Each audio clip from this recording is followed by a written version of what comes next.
महाराष्ट्र में अब चुनावी संग्राम आखिरी दौर पर पहुंचता दिख रहा है और मतदान के लिए बस कुछ ही दिन बाकी हैं। हर पार्टी चुनावों में पूरी जान लगाती दिख रही है। कांग्रेस और एनसीपी जहां फिर से सत्ता पाने के लिए कोई कसर नहीं छोड़ रही, तो वहीं बीजेपी और शिवसेना को भी पूरा यकीन है कि जनता उन्हें इस बार महाराष्ट्र की सत्ता सौंपेगी।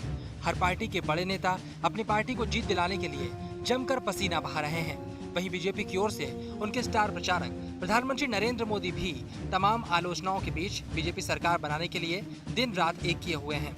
महाराष्ट्र में आखिर सरकार बनाने में किसे कामयाबी मिलेगी, इसके लिए तो अभी 19 अक्टूबर तक का इंतजार करना पड़ेगा। लेकिन हवा का रुख, मौसम का मिजाज तो बता ही देता है।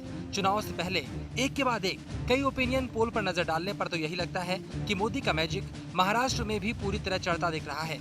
विरोधी भले ही मोदी लहर को खत्म होने की बात कर रहे हों, लेकिन प्रदेश की जनता में मोदी का क्रेज कम होता नहीं लग रहा। हर ओपिनियन पोल में बीजेपी ही सबसे बड़ी पार्टी के तौर पर सामने आती दिख रही है। ऐसे में क्या बीजेपी बनाएगी सरकार? क्या शिवसेना का चलेगा जादू? एनसीपी कांग्रेस की होगी वापसी? या फिर राज ठाकरे की लगेगी लॉटरी? पोल खोल। जय न्यूज के इस खास कार्यक्रम राजचक्र में आपका स्वागत है। मैं एसएन विनोद आज अपने खास मेहमानों के साथ चर्चा करूंगा महाराष्ट्र विधानसभा चुनाव पर आए ओपिनियन पोल्स पर।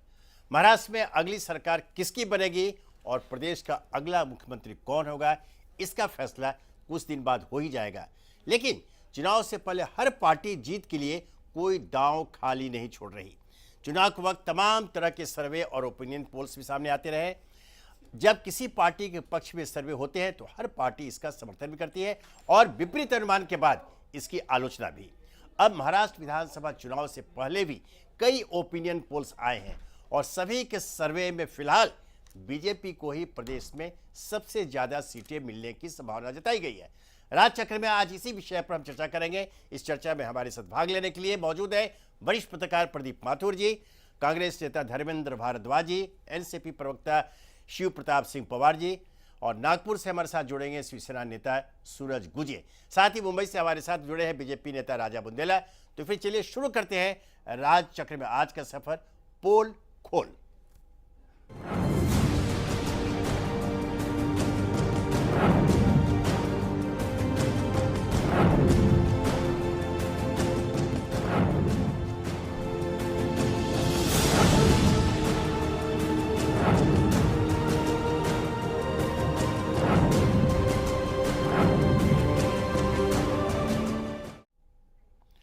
महाराष्ट्र विधानसभा चुनाव में आए कई ओपिनियन पोल्स के मुताबिक प्रदेश में बीजेपी को ही सबसे ज्यादा सीटें मिलेगी।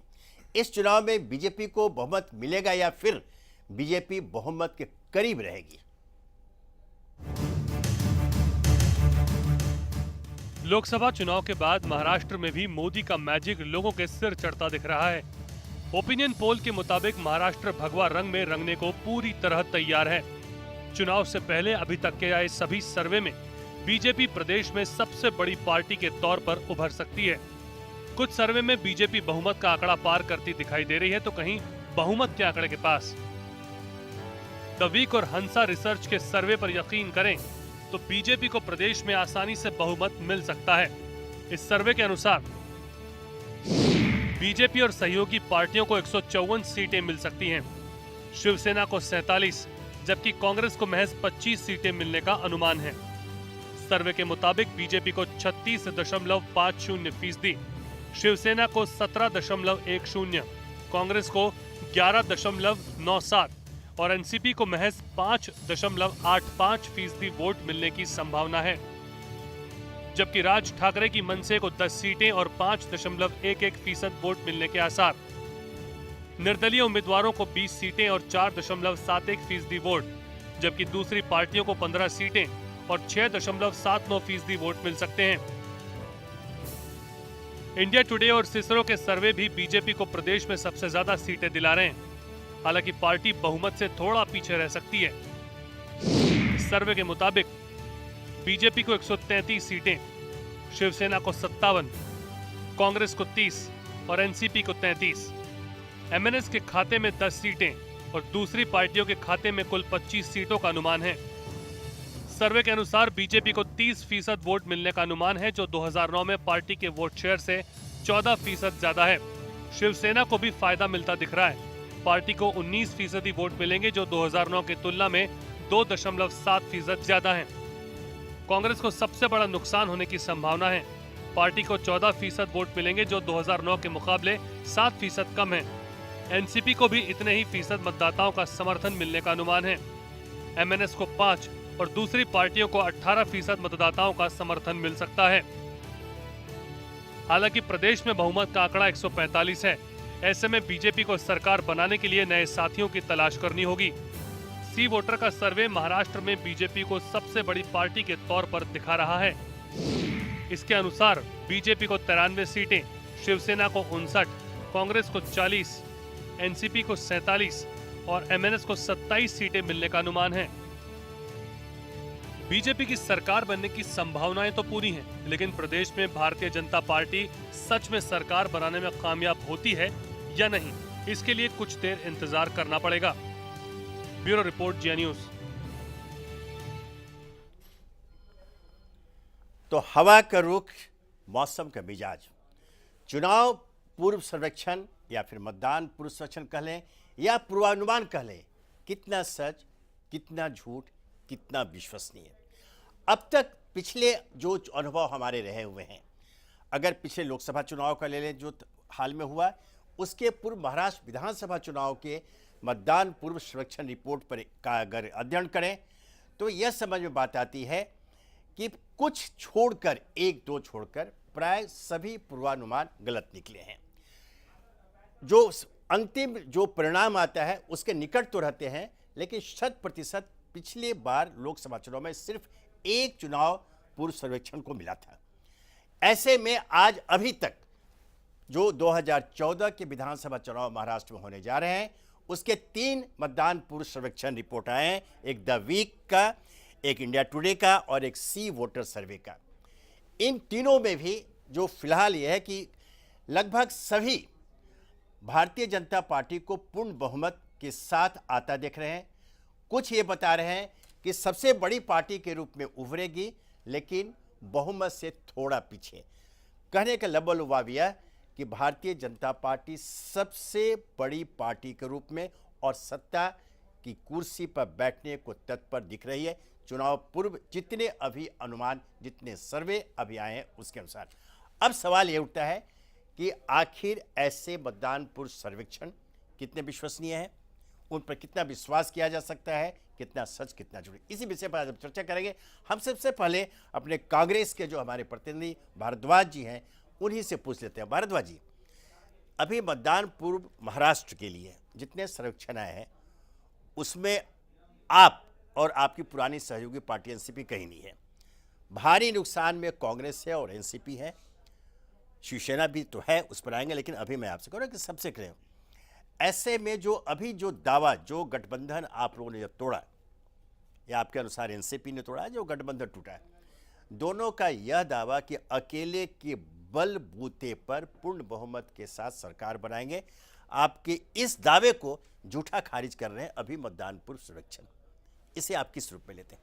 देखिए विनोद जी, जी, आप कह रहे हैं कि हमारे दावे को ये सर्वेक्षण खारिज कर रहे हैं, हम तो इस सर्वेक्षण को ही खारिज कर रहे हैं। अच्छा, क्योंकि आपने इस चर्चा में शुरू होने से पहले एक बात कही थी जी, कि पिछले अगर लोकसभा चुनाव का ट्रेंड हटा दिया जाए, तो उससे पहले जितने भी ओपिनियन पोल आए हैं वो 100% गलत निकले हैं। क्योंकि जो ओपिनियन पोल लिए जाते हैं वो सैंपल कलेक्ट किए जाते हैं, वो प्रदेश की जनता का मैंडेट नहीं है। प्रदेश की जनता जो मैंडेट देगी वो 15 अक्टूबर को मतदान के बाद देगी।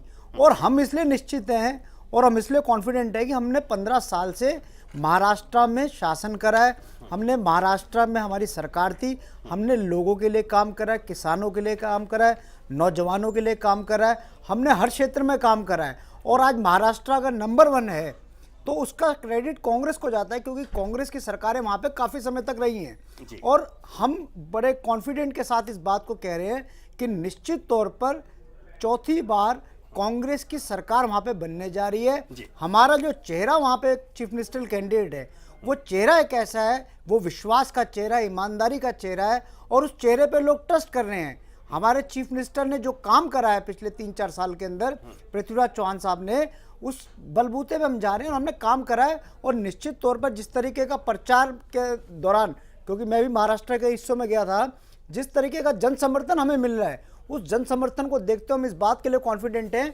कि हमारी सरकार बनने जा रही है। और इन सर्वेक्षणों को मैं एक सिरे से खारिज करता हूं, क्योंकि इन सर्वेक्षणों की कोई सत्यता नहीं है। ये कुछ एक लोगों से बात करके और कुछ एक सैंपल्स इकट्ठे करके लिया गया है। लेकिन फील्ड की मैं बात कर रहा हूं, जमीनी तौर पर जहां जहां कांग्रेस के प्रत्याशी वोट मांगने जा रहे हैं, निश्चित तौर पर जन समर्थन कांग्रेस को मिल रहा है। और लोगों की कांग्रेस के साथ जो एक्सपेक्टेशन है वो बहुत हाई है, क्योंकि हमने पिछले सालों में काम करा है। और महाराष्ट्र की जनता ये चाहती है कि जो डेवलपमेंट की जो रफ्तार है, जो डेवलपमेंट की गाड़ी जो पटरी पे चल रही है, वो पटरी से ना खिसके और डेवलपमेंट इसी तरीके से महाराष्ट्र में और तेजी से चलता रहे। इसलिए लोग कांग्रेस की सरकार चौथी बार बनाने जा रहे हैं।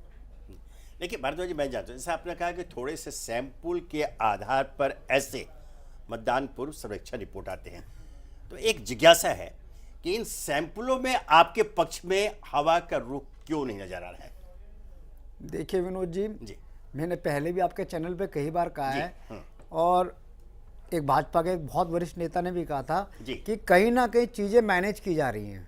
मैंने पहले भी बताया था कि कहीं ना कहीं, मैं ये नहीं कह रहा कि सर्वे मैनेज्ड है, लेकिन कहीं ना कहीं कोई इंडिविजुअल मैनेज हो जाता है। कई बार इस तरीके की चीज़ें आजकल राजनीति में प्रोफेशनलिज्म इस तरीके का हो गया है, और कॉर्पोरेट में भी है और मीडिया में भी है, तमाम तरीके की है। मैं किसी के ऊपर आरोप नहीं लगा रहा, लेकिन मैं इन सर्वेक्षणों को इसलिए खारिज कर रहा हूँ कि मुझे कहीं ना कहीं इन सर्वेक्षणों में बू आ रही है। जो कांग्रेस के खिलाफ एक साजिश चल रही है, मुझे वो स्मेल नजर आ रही है सर्वेक्षणों में। ठीक है आपका। अब हम चलते हैं हमारे एनसीपी के हमारे मित्र शिव प्रताप सिंह जी पवार जी पर। पवार साहब, जैसा मैंने बताया कि जो अभी पूर्वानुमान आ रहे हैं, उसमें कांग्रेस के साथ साथ आपकी स्थिति तो और भी खराब नजर आ रही है। आखिर ऐसा क्यों? क्या आप ये मानते हैं कि यह जो मतदान पूर्व सर्वेक्षण जो अभी आए हैं, 3 जो बड़े आए हैं, जो मैंने बताया अभी आपको, कि ये इतने विश्वसनीय हैं कि आप अभी से चुनाव मैदान से हट जाए?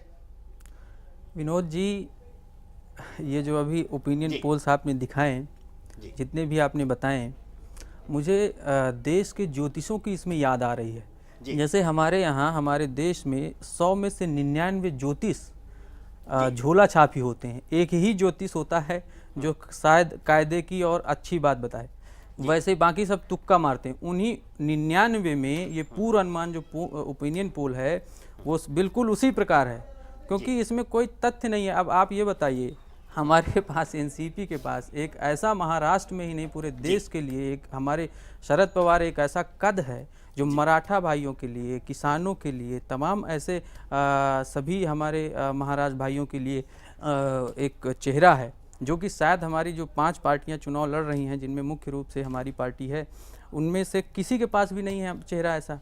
तो इसका तो फ़ायदा हमें मिलेगा ही। और अगर ये अनुमान निकाला, देखिए अनुमान जो निकाला गया है, मुझे लगता है 8,000 10,000 लोगों को इकट्ठा करके आपने अनुमान निकाल लिया होगा। लेकिन हमारे महाराष्ट्र में क्या 8-10 हज़ार लोग थोड़ी ना हैं, हमारे यहाँ तो लाखों लोग हैं महाराष्ट्र में। और ये जो भी ओपिनियन है, आप देखिएगा, आप इसको अगर अच्छे से गंभीरता से देखेंगे तो ये 8 से 10 हज़ार जो लोग होंगे वो भी शहरी होंगे, क्योंकि आज की डेट में महाराष्ट्र में जो ग्रामीण क्षेत्र है, जहाँ पे किसान बसता है, उनके दिलों से पूछिए उनके पास कितना शरद पवार के लिए जगह है दिलों में। और अभी देखिएगा 15 अक्टूबर, आगामी 15 अक्टूबर को इलेक्शन होंगे, 19 को रिजल्ट आ जाएगा। आप देखेंगे कहीं ना कहीं हम अच्छी बढ़त लेकर के और सरकार बनाएंगे। और इस तरह के ओपिनियन पोल तो आते रहते हैं। आप भी कह रहे हैं, खुद ही कह रहे हैं विनोद जी कि एक ही ऐसा चुनाव है जिसमें इनका तुक्का लग गया ओपिनियन पोल्स का, बाकी तो सब खारिज ही हो जाता है। करीब लेकिन करीब आस पास रहते हैं, आस पास देखिए ट्रेंड मिलता है, सीटों की संख्या में फर्क हो जाए, लेकिन नंबर बार अगर प्रतिशत की बात हो 1, 2, 3 तो वो लगभग ठीक रहते हैं। नहीं, अगर देखिए आपकी प्रतिशत की भी बात करें, मुझे लगता है कि जितने भी ओपिनियन पोल्स अभी तक आए हैं, उनमें ऐसा नहीं हुआ, ऐसा कोई ज्योतिषी नहीं बैठा है जो अच्छा निर्णय दे सके अभी तक की। शरद पवार एक, आप देखिए, मैं आपको बता दूं, शायद उन ग्रामीण क्षेत्रों में, उन गाँव में नहीं गए हैं वो लोग जो ये ओपिनियन पोल कर रहे हैं, जहाँ पे शरद पवार साहब को ग्रामीण घरों में फोटो लगा करके उनको उनका चरण स्पर्श करके बच्चे पढ़ने जाते हैं। ये मैं नहीं कह रहा हूँ कि उनको भगवान की तरह मानते हैं, लेकिन गार्जियन की तरह जरूर मानते हैं। और वहाँ के जो उनके जो माता पिता हैं वो भी ये बताते हैं कि पवार साहब की देन है जिसकी वजह से हम इतना आगे बढ़े हैं। आप देख लीजिए उत्तर प्रदेश हो या कितने भी ऐसे स्टेट हैं जहाँ पे अभी राज्यों की सरकार होने की वजह से विकास नहीं हो पाया, किसान उसी तरह पुरानी पद्धति में खेती कर रहा है। लेकिन महाराष्ट्र में आज की स्थिति ये है कि किसान जहाँ पे जिस एक बीघे में या 1 एकड़ में जितनी फसल उगाता है दूसरे राज्यों में, महाराष्ट्र में उसका 3 गुना 4 गुना उत्पन्न कर रहा है, उत्पादन हो रहा है। नहीं तो फिर ऐसा क्यों है? जैसा कभी हालांकि भारद्वाज जी ने कहा, उस मुद्दे पर भी हम आएंगे कि कभी कभी ये पूर्वाग्रह ग्रसित भी ऐसे होते हैं, उस पर चर्चा करेंगे। लेकिन अभी जो स्थिति बन रही है बहुत का फर्क पड़ गया है आपको, 30, 32, 33, 40 बहुत ज्यादा ये दिया हुआ है जी, है ना। ऐसी स्थिति जो बन रही है तो सीधे हम यह नहीं कर सकते हैं कि बिल्कुल जो है वहां जो हवा अभी चल रही है उसके खिलाफ है। बिल्कुल देखिए, हम इस जगह ये कहेंगे जी, हमारे देश में आज ये देखिए विनोद जी कि 65 से 70% 35 वर्ष तक का जो युवा है जी वो वास करता है। और मैं शुरुआत अगर करूं आम आदमी पार्टी से, आम आदमी पार्टी को हमारा युवा साथियों का सारा समर्थन हुआ और ओपिनियन पोल से भी बेहतर आम आदमी पार्टी ने जो है सीट ला करके दिखाई। भारतीय जनता पार्टी की भी सरकार अगर बनाने में योगदान रहा है तो युवाओं का रहा है। और लेकिन आज मजे की बात मैं बताता हूं, मुझे बड़ा अच्छा लग रहा है ये अपना विश्लेषण करके कि आम आदमी पार्टी की स्थितियों को देख करके वही युवा साथी उसको इग्नोर कर रहा है। आज कह रहा है सपनों के सौदागर हैं अरविंद केजरीवाल जी। वैसे ही आज की जो स्थिति हो गई है, आप कहीं ना कहीं देखिए भारतीय जनता पार्टी की भी स्थिति वैसे ही हो रही है। नरेंद्र मोदी जी को लोग कह रहे हैं वक्ता वक्ता हैं, सिर्फ बोलते हैं करते तो कुछ है नहीं। अभी तक कुछ भी डिलीवर नहीं हुआ। हालांकि मैं अगर स्वयं देखूं, मैं कहता हूं कि चलिए आपकी पूर्ण बहुमत की सरकार है केंद्र में, आप 2019 तक कुछ करके दिखाइए, इससे देश का विकास हो। लेकिन आपके ही वादों के अनुसार आप कहते थे कि 100 दिन में काला धन वापस आ जाएगा, अभी तक नहीं आया। आप कहते थे कि जैसे को तैसा जवाब देना चाहिए। आप ये बताइए कितने जो है सीज फायर का उल्लंघन किया गया पाकिस्तान की तरफ से। चाइना बार बार आ जाता है कब्जा करने के लिए। तो इन सब, मैं तो कहता हूं कि नरेंद्र मोदी जी को इस समय केंद्र सरकार, जो केंद्र शासित सरकार है जिसमें अंतर्राष्ट्रीय समस्याएं आती हैं, उन पर विचार करना चाहिए। और महाराष्ट्र जैसे देश के, महाराष्ट्र जैसे प्रदेश के लिए अगर इस तरह की चीज़ें करती हैं तो मुझे लगता है कि अब ठीक है, अब उनकी भारतीय जनता पार्टी है करे, लेकिन मुझे लगता है कि डिलीवर्ड करना भी जरूरी है। क्योंकि वो जो 65 से 70% युवा, 35 वर्ष का युवा है, वो इसी बार दिखा देगा। क्योंकि आपने देखा होगा अभी उपचुनाव हुआ, उपचुनाव में भी स्थितियां ऐसी हो गई कि भारतीय जनता पार्टी को मुंह की खानी पड़ी, चाहे वो बिहार हो, उत्तर प्रदेश हो, उत्तराखंड हो, राजस्थान हो, और खास तौर पे देखिए वहां पर भी खाने की पड़ी जहां गुजरात है उनका, वो जहां से आते हैं। तो इससे ये स्पष्ट होता है कि युवा हमारा इस चीज के लिए सजग है कि भैया अब वादों के फव्वारे छोड़ने से नहीं होगा, अब आपको करने से ही होगा। आप नहीं करेंगे, हम आपको कुर्सी से हटा देंगे। तो स्पष्ट है, मुझे अच्छा है, मुझे खुशी है इस बात की कि हमारे युवा साथी इस चीज के लिए लेकर के चल रहे हैं। और अच्छा है कि देश का विकास, जैसे कहते हैं कि जनता के ऊपर डिपेंड करता है, वोट दे करके हम विकास कराते हैं। तो भारतीय जनता पार्टी यदि नहीं कर रही तो 2019 के बाद वो केंद्र शासित सरकार से भी बाहर हो जाएंगे। जी चल ठीक है, आपके पास से फिर आएंगे। अभी फिलहाल हम हमारी चर्चा का विषय केंद्रित है मतदान पूर्व सर्वेक्षण पर। हमारे साथ भारतीय जनता पार्टी के राजा बुंदेला जी मुंबई स्टूडियो में जुड़ गए। अब हम सीधे चलते हैं बुंदेला जी के पास। बुंदेला साहब, अभी जो 3 मतदान पूर्व सर्वेक्षण महाराष्ट्र विधानसभा चुनाव को लेकर आए हैं, एक द वीक हंसा का, एक इंडिया टुडे सिसोरा का, और दूसरा सी वोटर सर्वे का, ये तीनों के जो अनुमान हैं उसके अनुसार एक में तो आपको पूर्ण बहुमत मिल रहा है और 2 जो है वो बहुमत के नजदीक आपको दिखा रहे हैं। तो इससे आप तो उत्साहित होंगे। लेकिन हमारे जो यहाँ साथी बैठे हुए हैं कांग्रेस के, एनसीपी के, उन लोगों का कहना है कि ऐसे सर्वेक्षणों का कोई आधार नहीं है, यह बल्कि इशारा तो कांग्रेस की तरफ से ये हुआ है कैसे कभी कभी ये प्रायोजित भी होते हैं, ये कहा गया। ऐसे में आपको क्या कहना है, अभी जो मतदान पूर्व सर्वेक्षण आए हैं, तो आपको क्या लगता है कि ये सचमुच ये हवा के रुख को रेखांकित कर रहे हैं या कहीं न कहीं इसके पीछे भी कोई प्रचार का हथकंडा है? बुंदेला जी। विनोद जी, मुझे हंसी आती है, ये लोग इस तरह की ज्ञान की बातें देते हैं जी। एनसीपी के एक नेता हैं अजीत पवार जी, उन्होंने कहा था कि अगर तालाब और कुओं में पानी नहीं तो क्या मैं पेशाब कर दूं? अच्छा। शरद पवार जी के ऊपर इसी महाराष्ट्र में खैरनार जी ने 1000 इल्जाम लगाए थे और खैरनार जी ने यह कहा था कि मेरे पास सारे सबूत हैं। इस देश में अगर किसी ने दाऊद इब्राहिम को शरण दी है तो वो शरद पवार जी ने दी थी। दूसरा दुर्भाग्य देखिए, इस देश के कृषि मंत्री रहे शरद पवार जी और विदर्भ में नहीं पूरे महाराष्ट्र में 3000 से ज्यादा किसानों ने आत्महत्याएं की। ये लोग ज्ञान गंगा बहाते हैं और ज्ञान की बातें करते हैं। ये बैठ के पैनल पे मोदी को बताते हैं कि मोदी जी को क्या करना चाहिए। मोदी जी को इनका मकसद और इनका मन चले तो बंदूक लेके बॉर्डर पे भेज देते हैं, क्योंकि यहाँ पे 15 साल से ये लूट रहे हैं। यहाँ पर मोदी आके अपनी बात ना कहें, यहाँ पर मोदी आके ना तो अजित पवार का भड़ा फोड़ खोले, ना छगन भुजबल की कोई बात करे, ना आर पाटिल की कोई बात करे, ना कांग्रेस के किसी नेता की बात करें, क्योंकि ये इनका गढ़ है, इनको नहीं चाहिए। इनको लगता है कि अब मोदी जी को एक बार हमने लोकसभा भेज दिया है जनता ने, तो वो जाके लोकसभा में केवल देश की बात करें। जी मैं अब आता हूं आपके पॉइंट पर कि चुनाव का जो सर्वे हुआ है उसके बारे में। जी देखिए, पिछली बार लोकसभा के जितने सर्वे थे जी सरेआम इन सारी पार्टियों ने नकारा था। जी किसी को ख्वाबो ख्याल में इस बात की उम्मीद नहीं थी कि इस तरह से 280 और 282 सीट बीजेपी अपने दम पर लेके आएगी, और वो भी अपने दम पर नहीं, मोदी जी की मेहनत और मोदी जी की लगन और उनकी एक आंख चिड़िया की आंख। आज ही किसी ने अपने ब्लॉग में लिखा है कि मोदी जी ने अपने भाषणों से देश की विरोधी पार्टियों की तो चुप्पी बंद करी दी और पाकिस्तानी की गोलीबारी भी बंद कर दी है। जी अब क्या चाहते हैं, मतलब किस तरह से, कहां क्या इनके मापदंड में कांग्रेस और एनसीपी के और दूसरी पार्टियों में बीजेपी खरी इसलिए नहीं उतर रही है कि बीजेपी का जनाधार दिन प्रतिदिन बढ़ रहा है। पहले ये कहते थे कि शिवसेना की बैसाखी लेके महाराष्ट्र में बीजेपी चल रही है, हमने शिवसेना की बैसाखी भी यहाँ छोड़ दी। हरियाणा में भी हमें INDL की बैसाखी छोड़ दी, हमने वहां पर बिहार में भी नीतीश कुमार जी की बैसाखी छोड़ दी। अब हम अपनी दम पर खड़े हैं और आप तो 15 साल से हैं। आज का सर्वे बता रहा है कि आप 15 सीट से भी ज्यादा नहीं ले पा रहे हैं और आप सर्वे को भी नकार रहे हैं, आप हर आदमी की आम राय को भी नकार रहे हैं। मैं महाराष्ट्र में रहता हूं विनोद जी, मुझे मालूम है यहाँ की दुर्दशा कैसी है, यहाँ पर कौन जिंदा है और कौन मर रहा है, मैं आए दिन देखता हूँ जी। एक बार बदलाव की जरूरत है और वो बदलाव मोदी जी के साथ है और मोदी जी के साथ ही आएगा।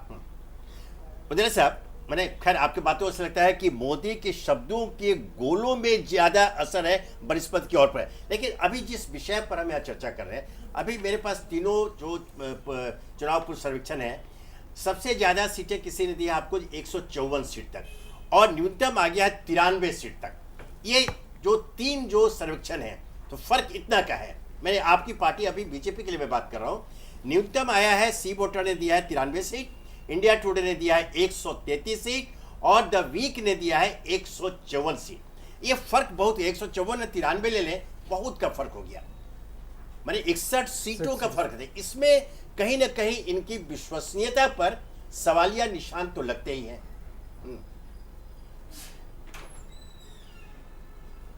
नहीं देखिए विनोद जी, मैं अपनी बीच में बात रोक दी थी जी। क्या नहीं किया है जनता ने, जैसे ही सरकार को बनाया सबसे पहले भूटान जाके हमने अपने संबंध ठीक किए। नेपाल से 17 साल कोई नहीं गया, नेपाल में जाके संबंध हमने ठीक किए।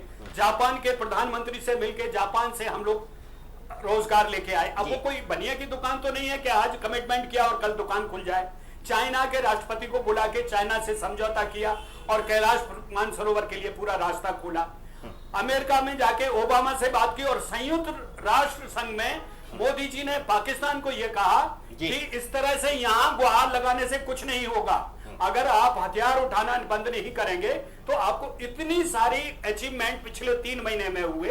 दूसरा मैं ये कह रहा हूँ, सर्वे अपनी जगह है, आपके जो कह रहे हैं सर्वे हम पूरी तरह से माने, हम 93 भी मान रहे हैं और 153 भी मान रहे हैं जी। देखते हैं 18 तारीख को हम भी देखेंगे और ये दूसरी पार्टियां भी देखेंगी। हमें अगर लगता है कि नहीं हम जीते महाराष्ट्र में तो हमें बिल्कुल मान्य होगा कि हमने काम नहीं किया जी। लेकिन अगर हम जीते तो इनको तो ये मानना चाहिए कि मोदी सर्वभौम और सर्वमान्य नेता हैं जी।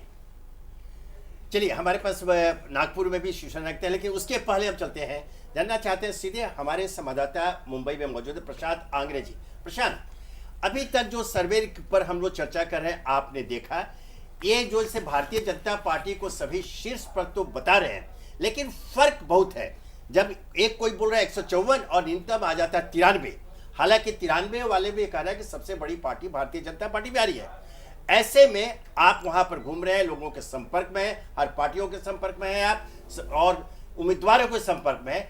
आपका अनुमान क्या लगता है, क्या यह जो तीनों मतदान पूर्व सर्वेक्षण आए हैं उनमें कोई दम है, या जैसे कि हमारे कांग्रेस या एनसीपी के प्रतिनिधि ने आरोप लगाया बल्कि शंका व्यक्त की है कि ये सारे सर्वे संभवतः प्रायोजित भी हैं? आपका क्या आकलन है? विनोद सर, जिस प्रकार से आपने जो जिक्र किया अकॉर्डिंग टू दी सर्वे महाराष्ट्र की अगर बात की जाए यहाँ पर, तो सर बड़ा क्लियर सा यहाँ पर पिक्चर है, फोकस पिक्चर है यहाँ पर कि जिस प्रकार से भारतीय जनता पार्टी को जिस प्रकार से तीनों एजेंसीज ने अपनी अपनी तरीके से जो सर्वे का जो आंकड़ा दिया है, ये तीनों तमाम agency, with due respect to this agencies, आखिरकार सबसे बड़ा सवाल ये है कि इन एजेंसीज ने आखिरकार जो सर्वे किया, कितने लोगों के साथ इन्होंने सर्वे किया, कितने लोग शामिल है, कौन वो लोग हैं जिन्होंने अपनी राय रखी है और उस राय के बिना पर इस तरह के आंकड़े प्रोजेक्ट किए गए। सबसे पहला सवाल ये कि आखिरकार महाराष्ट्र में लगभग 12 करोड़ जनसंख्या की तकदीर जो है, ये महज 10 या 20 हजार की जो सर्वे जो रिपोर्ट आता है इसके ऊपर तय नहीं किए जाते। दूसरी अहम बात सर, यहां पर सबसे इंपॉर्टेंट बात आती है, बेशक इसमें कोई दो राय नहीं है कि सर्वे के रिपोर्ट के आधार पर भारतीय जनता पार्टी और शिवसेना शायद फर्स्ट और सेकंड साइड पे हो, लेकिन अगर भारतीय जनता पार्टी अगर पहली पसंदीदा अगर पार्टी है, तो सबसे बड़ा सवाल यह है कि 6 महीने में सबसे बड़ा फेलियर यहां पर है कांग्रेस और एनसीपी, जो लोकसभा से अब तक का कोई सीख नहीं ले पाई है। जिस तरह से कांग्रेस ने किए हुए कामों को प्रोजेक्ट करना चाहिए था, ये 6 महीने भी सिर्फ इन्होंने इसी चर्चा में गवाया कि कब अच्छे दिन आएंगे, कब अच्छे दिन आएंगे। बावजूद इसके यदि अगर ये फोकस होते कि महाराष्ट्र में क्या उन्नति की गई है, किस तरह की प्रगति की गई है, उन चीजों के ऊपर अगर एम्फसाइज ज्यादा करते तो शायद इनके आंकड़े सर्वे के मुताबिक बढ़ सकते थे। दूसरी अहम बात यहां पर सर मनसे की अगर बात करूं यहां पर, तो मनसे ने जिस प्रकार से लोकसभा में जो अपना एक किरदार निभाया था शिवसेना के अगेंस्ट में उसने अपना उम्मीदवार उठाया, कहीं ना कहीं वो एक बैकफायर हुआ है। तीसरी बात, शिवसेना लोकसभा में भारतीय जनता पार्टी का जो एक लहर का जो एक दौर चल रहा था, उस लहर का बेशक इसमें कोई दो राय नहीं, उन्हें फायदा जरूर हुआ, लेकिन at the end of the day Maharashtra की राजनीति में 15 साल के बाद यह कमबैक होगा शिवसेना का अगर बात की जाए, क्योंकि 15 साल पहले शिवसेना की जब सत्ता थी, शिवसेना ने क्या काम किया, उस फासले का 15 साल का वक्त गुजर चुका है। नए अश्योरेंस, नई आइडियाज, नए विजन के साथ लोग आ रहे हैं। अलबत्ता जो चुनाव है, युति भले टूट गई है, यहां पे 2 हिस्सों में बढ़ गया इंसान, मराठी मानुस 2 हिस्सों में बढ़ गया, वो चाहे शिवसेना का हो या फिर मनसे का हो, वो बढ़ चुका है। क्लियर फोकस आ जाएगा। एनसीपी और कांग्रेस माइनॉरिटीज की दोनों बात करती है, सेक्युलरिज्म की बात करती है, यहां पर भी इंसान माइनॉरिटीज का वो बढ़ चुका है। तीसरी तरफ अगर यहां पे बात की जाए, जो भारतीय जनता पार्टी की जो अपनी वोट बैंक्स है, वो उसके पॉकेट में सेव रहेगी, क्योंकि 24 रैली और 36 जिले महाराष्ट्र के जो सर्वे यहां पे रिपोर्ट है, कहीं ना कहीं single handedly solo front line से प्रधानमंत्री मोदी साहब जो है ये इसे लीड कर रहे हैं। काफी रोमांचक होगा सर, शायद ये आंकड़े कई सारे उथल पुथल भी हो सकते हैं, क्योंकि राजनीति में हर चीज मुमकिन है। नहीं, फिलहाल जैसे आपने बोला, शिवसेना ने जो 15 साल पहले राज किया, सत्ता में थी, वो भारतीय जनता पार्टी के साथ थी, और यह आप स्वीकार करेंगे, वहां क्यों जाते हैं कि वो जो पूरा जो उनका कार्यकाल रहा शिवसेना भारतीय जनता पार्टी का, वह अगर जाना गया तो भारतीय जनता पार्टी के जो वहां प्रतिनिधि थे मंत्रिमंडल में, उनके कामों कारण ज्यादा, और थोड़ी बहुत जो आरोप लगे थे अगर मिसरूल के या नॉन परफॉर्मेंस के, तो वो ज्यादा लगे थे मुख्यमंत्री सहित अन्य शिवसेना के मंत्रियों पर। तो यह क्रेडिट जाता है। जैसे एक उदाहरण दिया जाता है, उस समय उड़ान पुल मंत्री के रूप में नितिन गडकरी का नाम आया, पूरे महाराष्ट्र में जो सड़कों का जाल बिछाया, पुलों का जाल बिछाया, और आज मुंबई पुणे एक्सप्रेस हाईवे सारा जो उनके खाते में गया, उस पूरे कार्यकाल को जाना गया भारतीय जनता पार्टी के परफॉर्मेंस कारण, न कि शिवसेना के।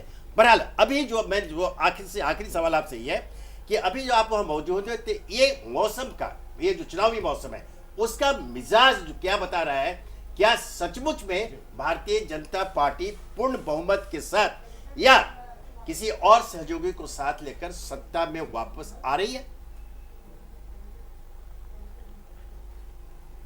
सर सर्वे रिपोर्ट, जहां तक महाराष्ट्र की बात है, इस चुनाव की जो सरगर्मियां काफी तेज हो चुकी है जी। बहुत मुश्किल है सर कि किसी भी एक पक्ष को पूर्ण बहुमत मिलना, क्योंकि यहां पर सभी मैदान में निहत्थे खड़े हैं, हर एक को अपनी ताकत दिखानी है।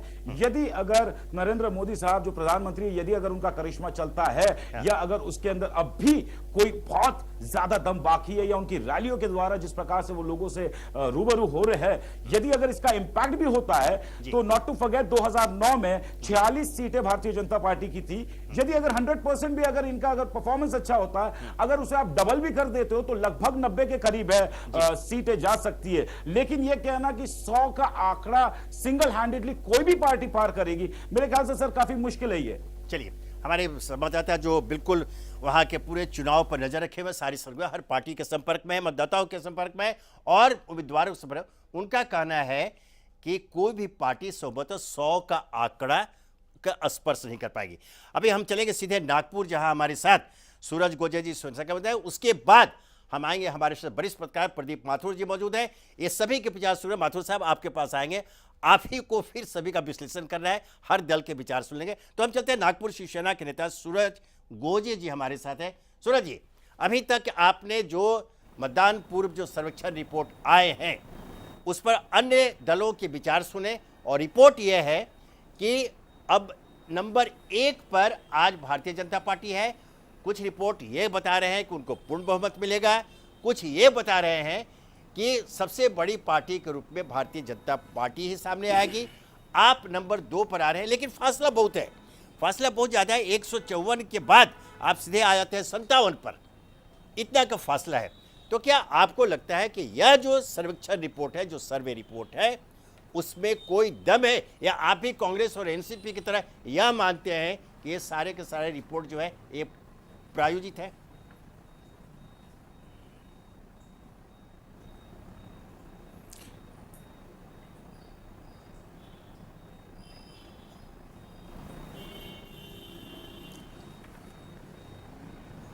हेलो, हाँ सूरज जी, आपका आवाज मिल रही है हमारी? हाँ, अभी आवाज आ रही मुझे। हाँ पहली बात तो ये कहना चाहूंगा मैं यहाँ जी कि ये जो सर्वे रिपोर्ट पर बहुत देर से मैं अब चर्चा सुन रहा था, आप जी। सभी पत्रकार बंधु है वहाँ पर, और एनसीपी के नेता है, कांग्रेस के नेता है, भाजपा के नेता है जी। तो सबसे पहली एक बात ये है कि ये सर्वे, किस सर्वे के बारे में हम बात कर रहे हैं, क्योंकि किसी भी चैनल का कोई एक सर्वे एक जैसा नहीं है। यहाँ पर अगर दिखाया गया तो द वीक ऑफ द हंसार सर्वे जो है, इसमें दिखाई दे रहा है कि बीजेपी को 154 सीटें मिल सकती है महाराष्ट्र में जी। और इंडिया टुडे में अगर दिखाया गया तो 133 बता रहे हैं। अभी मराठी जो न्यूज चैनल है स्टार माझा है, वहां पर दिखा रहे शिवसेना को 107 सीटें महाराष्ट्र में मिलने वाली है, भाजपा को 87 सीटें वहां पर मिलने वाली है। तो अलग अलग चैनल्स पर अलग अलग तरीके से सर्वे दिखाई दे रहे हैं। कारण उसका अगर बताया जाए तो ये बता सकते हैं कि 12 लाख से ऊपर जनता आज महाराष्ट्र में है, जिनकी सर्वे पूरे 12 लाख लोगों से कोई भी चैनल सर्वे कर नहीं सकता, सबकी राय ले नहीं सकता, और राय ली जाती है तो वो गिने चुने जो एक 50,000 लोग हो गए यार, 1 लाख लोग हो गए, उनसे ज्यादा किसी से बात नहीं होती है। पर ऐसे समय पर किसी भी चैनल को ये अनुमान नहीं लगाया जा सकता कि भाजपा को इतने मिलेगी या शिवसेना को या कांग्रेस को या और किसी को। और ये इलेक्शन के समय में हर एक दिन में राय लोगों की बदली जाती है, हर पल बदलती अभी जैसे कि बिल्कुल। भाजपा की आप बात कर रहे हैं जी। भाजपा को आपके चैनल पर जो दिखाया दे रहा है यहाँ पर कि 154 सीटें हैं, कुछ जगह पर भाजपा को कम दिखाया दे रहा है, शिवसेना को वहां पर ज्यादा दिखाई दे रहा है। 137 तक 135 तक शिवसेना को दिखाया गया है, किसी चैनल पर 107 तक शिवसेना को दिखाया गया है। तो रोज ये राय बदल जाती है और उसका कारण यह, जैसे अभी एक शिवाजी महाराज का, महाराष्ट्र में शिवाजी महाराज को आप सब लोगों को पता है कि शिवाजी महाराज कौन है, उनका इतिहास पता है, और महाराष्ट्र में शिवाजी महाराज को भगवान के जैसे मानते हैं। तो यहाँ पर एक दिन पहले अगर राय आपकी होगी कि भाजपा को इतनी सीटें मिल सकती है, तो दूसरे दिन ऐसे पता चलता है कि शिवाजी महाराज को लेकर भाजपा आगे जा रही है, शिवाजी महाराज का नाम लेकर भाजपा आगे जा रही है, और देखा जाता है कि उनकी एड्स रहती है, जो कुछ कार्यक्रम वो बनाते हैं वहां पर मोदी जी का सबसे बड़ा फोटो होता है और वहां पर शिवाजी महाराज का छोटा सा भी फोटो होता नहीं। और बोलते क्या है तो भाजपा चली शिवाजी महाराज का आशीर्वाद लेकर। भाजपा को शिवाजी महाराज का आशीर्वाद जो अभी याद आया है इतने सालों में, जो कि कभी शिवसेना के अलावा भाजपा में कभी भी शिवाजी जयंती का जो उत्सव होता है वो कभी भी उन्होंने नहीं किया। तो आज शिवाजी महाराज की याद उनको आ गई। तो ये महाराष्ट्र के जो वोटर्स है, जो यंग वोटर्स है, जैसे कि श्री शिव जी ने अभी बताया वहां पर कि यहाँ पर महाराष्ट्र में जो भाजपा को चुनकर लाने में या देश में भाजपा को चुनकर लाने में युवाओं का बहुत बड़ा योगदान है। मैं उनकी बात से सहमत हूँ। और वही युवा ये भी देख रहा है कि महाराष्ट्र में शिवाजी महाराज का नाम लेकर भाजपा जो अपना गेम खेल रही है ये यहाँ पर सबको पता है। इसीलिए इसका उल्टा परिणाम भाजपा पर होगा, क्योंकि आज तक शिवसेना के अलावा शिवाजी महाराज की जयंती हो या जो कुछ भी हो, शिवाजी महाराज को भाजपा ने कभी भी याद रखा नहीं। और आज जब याद आ रहा है तो वो भाजपा पर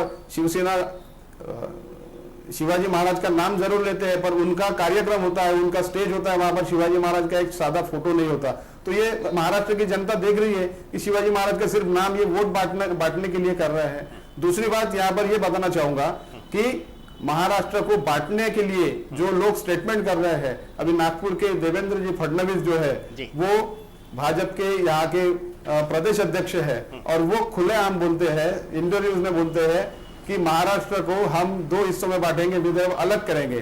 तो दूसरी तरफ नरेंद्र जी मोदी कहते हैं कि महाराष्ट्र को हम 2 टुकड़े में बंटने नहीं देंगे। तो ये एक समझ में नहीं आ रहा है कि महाराष्ट्र के आपको बताइए स्टेटमेंट जो है भाजपा की ओर सूरज जी, आज भारतीय जनता पार्टी का घोषणा पत्र जारी हुआ है, उसमें कहीं भी विदर्भ की चर्चा नहीं है ना। और फिर आपको तो खुश होना चाहिए, क्या हर्ज है अगर भारतीय जनता पार्टी शिवशाही को स्थापित करना चाह रही है तो क्या हर्ज है? भारतीय जनता पार्टी शिवशाही को स्थापित करना चाह रही है। आपके पास फिर आएंगे जी, मैं वही कहना चाह रहा हूँ। आप आज की बात बता रहे हैं जी, हाँ बोलिए। नहीं, आप ये आज की बात बता रहे हैं, पर मैं बताना चाह रहा हूँ कि ये पिछले कई समय से जो चल रहा है जी, जो पिछले कई समय से चल रहा है कि महाराष्ट्र में अलग स्टेटमेंट होते हैं, महाराष्ट्र के बाहर अलग स्टेटमेंट होते हैं। मैं वो बताना चाह रहा हूँ कि ये 2 तरह की नीति के कैसे खेल सकते हैं ये। अच्छा, अब आप ये बताइए कि ये जो सर्वे रिपोर्ट है इसको आप एक सीरियस से खारिज करते हैं या आंशिक रूप से ही सही स्वीकार करते हैं? नहीं, हमें सर्वे रिपोर्ट क्या है हमें ये देखने का भी समय नहीं। इस वक्त जो हम काम कर रहे हैं वो पूरी तरह से, पूरी मेहनत से, लगन से काम कर रहे हैं। जो भी सर्वे रिपोर्ट रहेंगे वो 15 तारीख को मतदान होने के बाद 19 तारीख को जो है ये ही हमारे लिए उचित रहेगा। क्योंकि 1-2 थोड़ा सा अगर फर्क होता तो शायद इस विषय पर चर्चा कर सकते थे। आपने बहुत ही अच्छा विषय रखा, पर हर एक चैनल पर बहुत बड़ा फासला है। अगर 100 के ऊपर कोई चैनल दिखा रहा है तो कोई 100 के नीचे दिखा रहा है, कोई शिवसेना दिखा रहा है तो भाजपा को नीचे दिखा रहा है। इसीलिए मैं शिवसेना के भाई को विदर्भ के मामले में जवाब देना चाहता हूं। बोलिए बंदेला जी, बोलिए।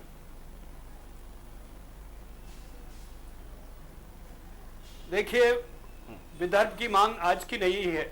विदर्भ अपना एक अलग राज्य था और ये देश आजाद होने के पहले एक राज्य था जी। किसी राज्य को जबरदस्ती अपने कब्जे में रखकर उसका अनाधिकृत दुरुपयोग किया जाए, ये इतना गलत है। मैं किसी पार्टी की बुराई नहीं कर रहा हूं, लेकिन जहां तक छोटे राज्यों की बात है, 31 करोड़ की आबादी वाला अमेरिका 52 छोटे छोटे राज्य रखता है और आज दुनिया का सबसे शक्तिशाली देश है। हमारे यहाँ लोग वोट बैंक की पॉलिटिक्स को लेकर उत्तर प्रदेश में 80 सीट्स को लेकर मुलायम सिंह उस नियत से उत्तर प्रदेश का बंटवारा नहीं कर रहे हैं। 21 करोड़ की जनता त्राहिमाम कर रही है।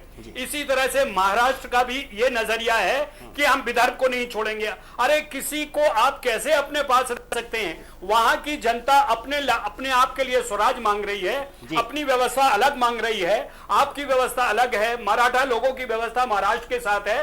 विदर्भ आपसे जुड़ा ही नहीं रहना चाहता है, इसीलिए विदर्भ में पूरा का पूरा अगर आप देखें तो वहां पर बाकायदा अधिवेशन होता है, विधानसभा के लोग वहां जाते हैं, पूरा का पूरा वहां पर विधानसभा परिषद बनी हुई है।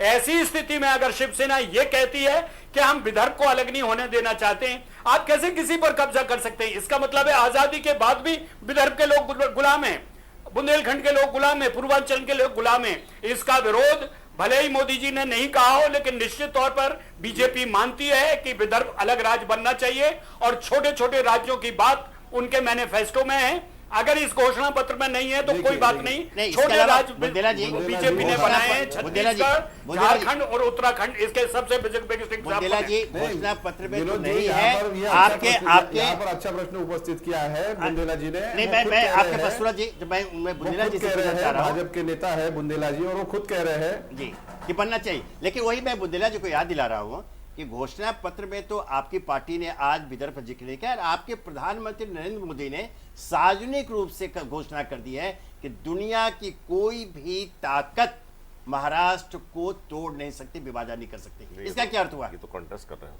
है ना?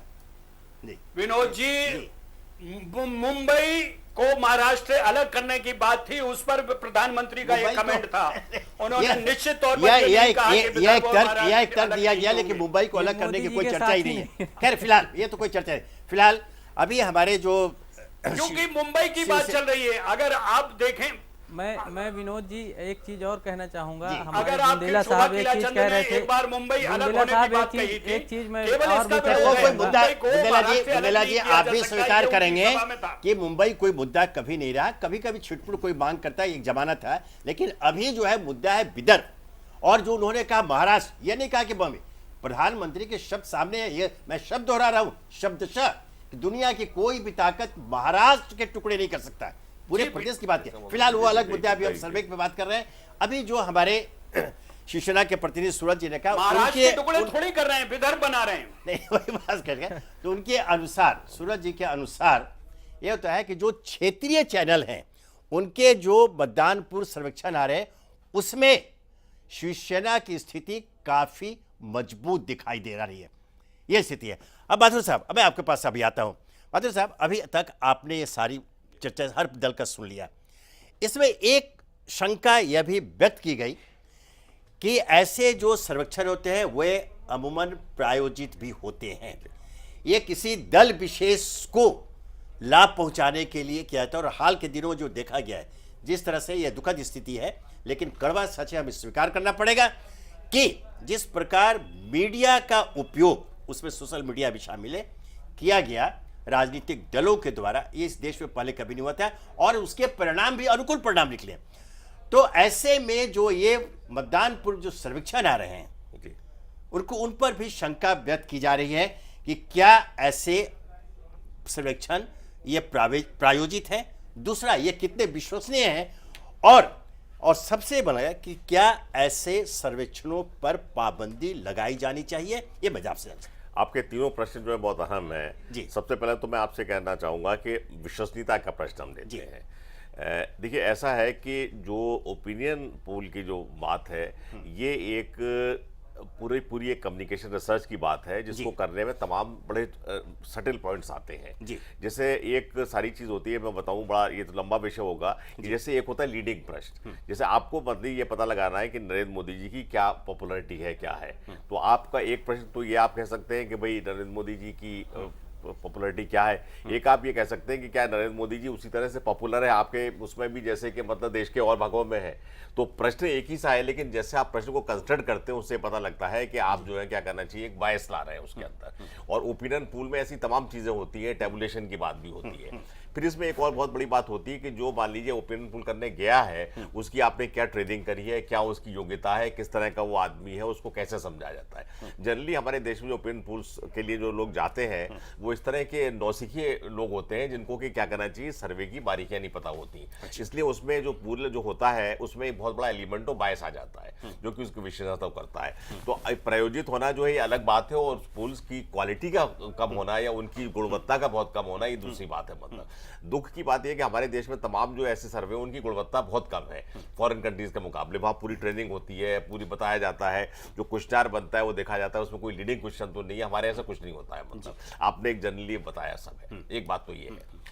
उनमें काफ़ी एक कमियां हैं। दूसरी बात यह है कि जो आपने प्रायोजित की बात कही, ये काफ़ी कुछ ठीक है प्रायोजित की बात, क्योंकि हम ये देख रहे हैं कि जो देखिए इसमें क्या हो रहा है कि जो सर्वेज जो है जनरली पॉलिटिकल पार्टीज करा रही हैं। तो मान लीजिए मैं एक पॉलिटिकल पार्टी का अध्यक्ष हूँ, आप सर्वे करने वाले हैं, मतलब तो अगर मैं आपको एक पूरा एक कॉन्ट्रैक्ट देता हूँ जो कि कई लाखों का होगा, मतलब ये है, तो ये आशा की जाती है कि आप उसमें ये नहीं कहेंगे कि आपकी पार्टी बिल्कुल नहीं जीत रही है, मतलब या कुछ करेगी। तो अगर आपको कहीं से इंडिकेशन भी मिल रहा है कि मेरी पार्टी की हैसियत अच्छी नहीं है पूल में, तो अभी आप उसको बना चढ़ा कैसे करेंगे जिससे ये ना लगे कि मेरी हालत बहुत खराब है। तो प्रयोजन जो है ये भी एक उसका बड़ा पार्ट है। अगर ये मान लीजिए सर्वेज वगैरह जो है बिल्कुल इंडिपेंडेंटली किए जाए या कोई ऐसा निष्पक्ष समाचार पत्र करे वो किया जाए। एक आध एजेंसी जिनका मैं नाम नहीं लूंगा, उनके जो चलाने वाले हैं उनके तो पॉलिटिकल लिंक्स बड़े नोन है, एक बात।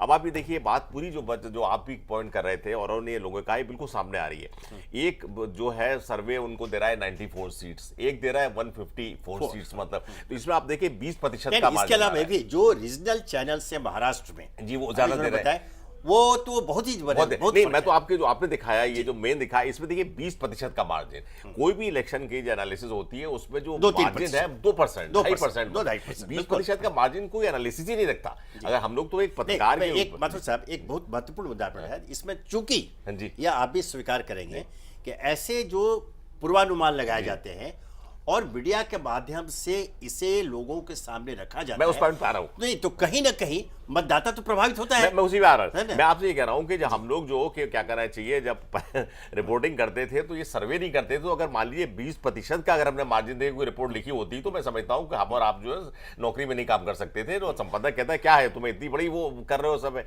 तो इसलिए ये कि जो उसमें प्रायोजित भी है और वो भी सब बात है।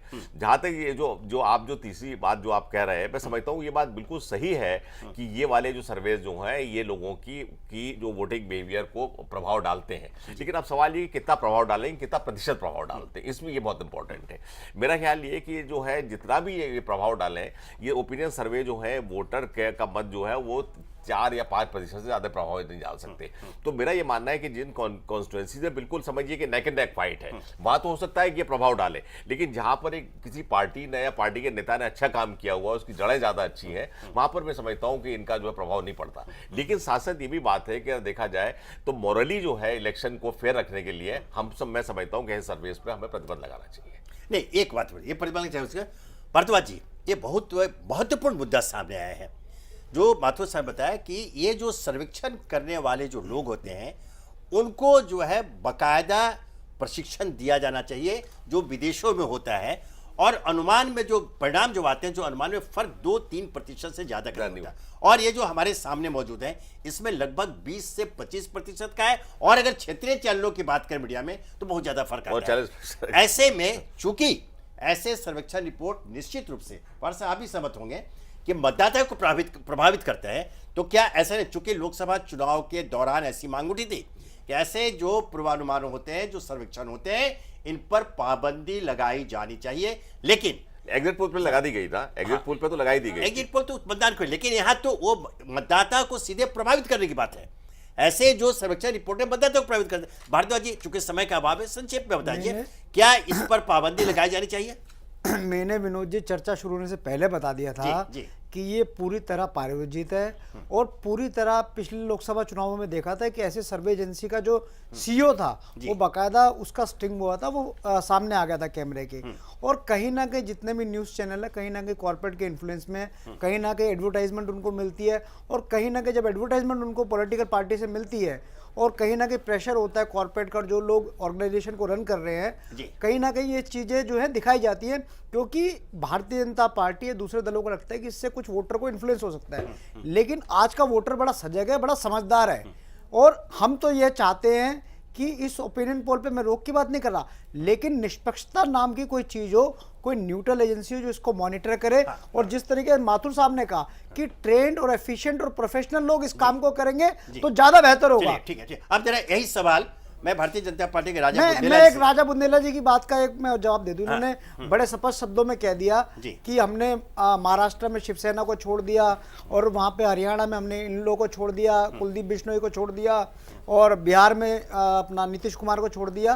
तो ये इस चीज को दर्शाता है कि ये लोग विश्वसनीय नहीं है, इनकी विश्वसनीयता जो है बड़े क्वेश्चन मार्क में है। और जब ये 25 साल के अपने दोस्तों के सगे नहीं हुए तो महाराष्ट्र की जनता के क्या सगे होंगे, ये सवाल महाराष्ट्र की जनता इनसे पूछ रही है। और इस सवाल का जवाब महाराष्ट्र की जनता 15 तारीख को मतदान करके, क्योंकि ये भरोसेमंद लोग नहीं है, इनको सबक सिखाएंगे। बुंदेला जी, मैं आपके पास आ रहा हूं। बुंदेला जी, मैं आपके पास, इस देश में संबंधों का विच्छेद, बुंदेला जी, ऐसे कैसे जो संबंध आनंद छोड़ोगे? सवाल वो जरूर आएगा, आपको तो उसका गाली जवाब दे मैं रहे हैं, ये आपको देता हूं। मारने की बात कर देखिए, रहे हैं। संबंध विच्छेद, वो कह रहे हैं कि हम बाघ के नाखून हैं, हम फाड़ देंगे, चीर देंगे।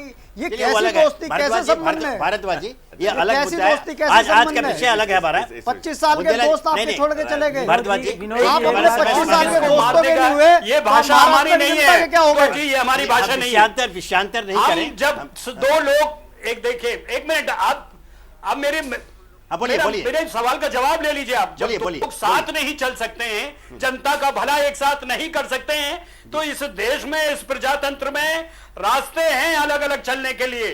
बहुत, आप भी कांग्रेस बहुत सारे लोगों के साथ चली और बहुत सारे लोगों के साथ छोड़ के चली गई। बुंदेला जी, वो अलग, वो विषय एनसीपी कांग्रेस सोनिया गांधी का विरोध करके चर्चा- बनी थी। बुंदेला जी, उसने हम कहा था चर्चा विदेशी महिला को प्रधानमंत्री नहीं बनने अरे देंगे, इतने और बढ़िया फिर तो एनसीपी topic कांग्रेस के बुंदेला साथ जी, खड़ी बुंदेला हो गई। जी, बुंदेला जी, रहने दीजिए, बहुत अच्छा। हम जिस मुद्दे पर करें, समय समाप्त हो रहा है। प्लीज। आखिरी सवाल आपसे ये है कि आइए। जो बातें सामने आइए, मैं आई है, उसी पे आ जाता हूं। जो बातें सामने आई सर्वेक्षण रिपोर्ट को लेकर के, उस पर शंका व्यक्त की जा रही है। जिस प्रकार का 20 से 25% तक का फर्क है, और जैसा कि हमारे यहाँ लोगों ने बताया कि वहाँ जो स्थिति है, जो स्थानीय जो न्यूज चैनल्स हैं क्षेत्रीय, उनके अनुसार तो और भी ज़्यादा फर्क होता है। ऐसे में चूंकि ये सर्वेक्षण रिपोर्ट निश्चित रूप से, निर्विवाद रूप से मतदाता को प्रभावित करते हैं, तो क्या, मैं आपसे जानना चाहता हूं कि ऐसे सर्वेक्षणों पर पाबंदी लगा देनी चाहिए? समय कम है, संक्षेप में बताइए। हाँ या ना में जवाब दीजिए। विनोद जी, इस बिल्कुल 2 मिनट, इस देश में दो चीज एक मिनट हाँ ना में जवाब पे आस्था बनी हुई है, एक जुडिशरी पर, एक मीडिया पर। जी, बिल्कुल नहीं बंद होना चाहिए। अगर कहीं कोई कमी है उसको देख के खत्म करना चाहिए। जैसा माथुर साहब ने कहा कि ट्रेंड और प्रशिक्षित लोगों को सर्वे करना चाहिए, लेकिन इस प्रक्रिया को कभी बंद नहीं करना चाहिए। लोगों तक ये प्रक्रिया पहुंचनी चाहिए, लोगों को फैसला करना चाहिए कि उन्हें क्या करना है। लेकिन देश विश्वसनीयता तरक्की कर रहा है, क्या हमें भी होनी तरक्की चाहिए? के साथ आगे बढ़ना चाहिए, ना कि जो तरक्की के बीच में रोक उसको खत्म। चलिए, बहुत है, लेकिन इसकी विश्वसनीयता क्या है? हमारे साथ हमारे बड़ी सहयोगी मौजूद है, आंग्रे प्रसाद अग्रे। एक बात जो अभी सामने आई, जो ये सामने बात आई है कि जो वहाँ के क्षेत्रीय जो न्यूज चैनल्स हैं, उन्होंने कई ने शिवसेना को भारतीय जनता पार्टी से आगे बताया है। वह एक तरह से पूरी चुनौती दे रहे हैं, ये जो राष्ट्रीय जो सर्वेक्षण आया 3 बड़े ग्रुप की तरफ से, उसे चुनौती दे रहे हैं।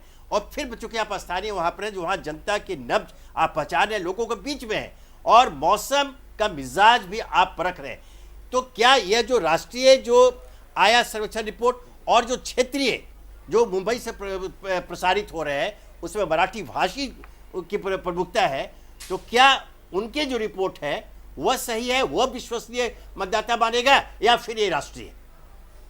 प्रशांत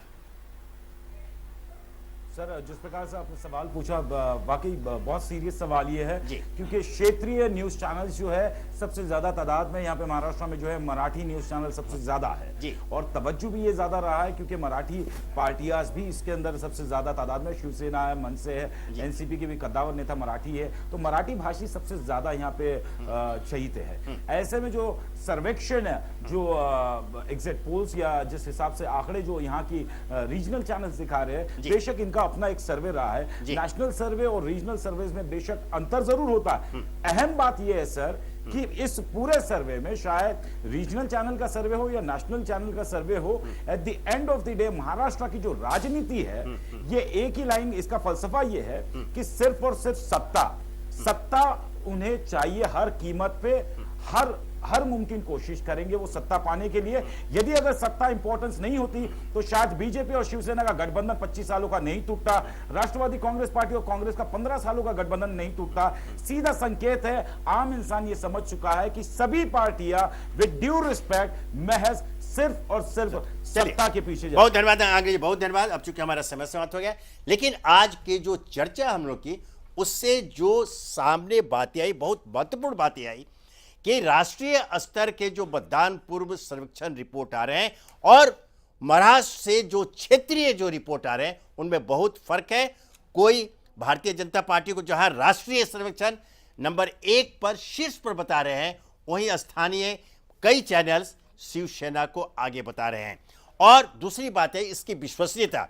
सचमुच सवाल यह है कि ऐसे सर्वे करता कौन है, वे स्वयं, वो एक तो संस्थान कितना विश्वसनीय है, क्योंकि इसके पहले यह बात हो चुकी है लोकसभा चुनाव के दौरान कि वो संस्थान कितना विश्वसनीय है, और जो पात्र लोगों के बीच में, मतदाता के बीच में जाकर सर्वेक्षण कर रहा है, सवाल पूछ रहा है, आकलन कर रहा है और एक निष्कर्ष पर पहुंच रहा है, उसकी अपनी योग्यता, पात्रता कितनी है, वो पूर्णतः प्रशिक्षित है या नहीं। तीसरी बात जो महत्वपूर्ण है कि चूंकि ऐसे सर्वेक्षण रिपोर्ट सीधे सीधे मतदाता को प्रभावित करते हैं, यह आवश्यक है लोकतंत्र के हित में और सभी दलों के हित में कि इनकी विश्वसनीयता कायम रहनी चाहिए। इसके लिए जितने उपाय, पाबंदी तो लोकतंत्र में संभव नहीं है, मांग होती है, लेकिन लोकतंत्र में ऐसे किसी भी बात पर हम पाबंदी नहीं लगा सकते हैं। ऐसे में इसकी विश्वसनीयता कायम रहे, यह सुनिश्चित करने की जिम्मेदारी उन संस्थानों की है, हम पत्रकारों की है, और सबसे बड़ा जो मतदाता निर्णायक है उसका जब दबाव बनेगा तो उन्हें विश्वसनीय बनना ही होगा। आज की इसी शब्दों के साथ आज की चर्चा हम समाप्त करते हैं। माथुर साहब, भारद्वाज जी, पवार साहब, प्रशांत, बुंदेला जी, आप सभी का, राजू जी, बहुत बहुत धन्यवाद चर्चा में भाग लेने के लिए। कल हम फिर मिलेंगे राजचक्र में एक नए विषय पर, नए मेहमानों के साथ। तब तक मुझे आज्ञा दीजिए। नमस्कार, धन्यवाद।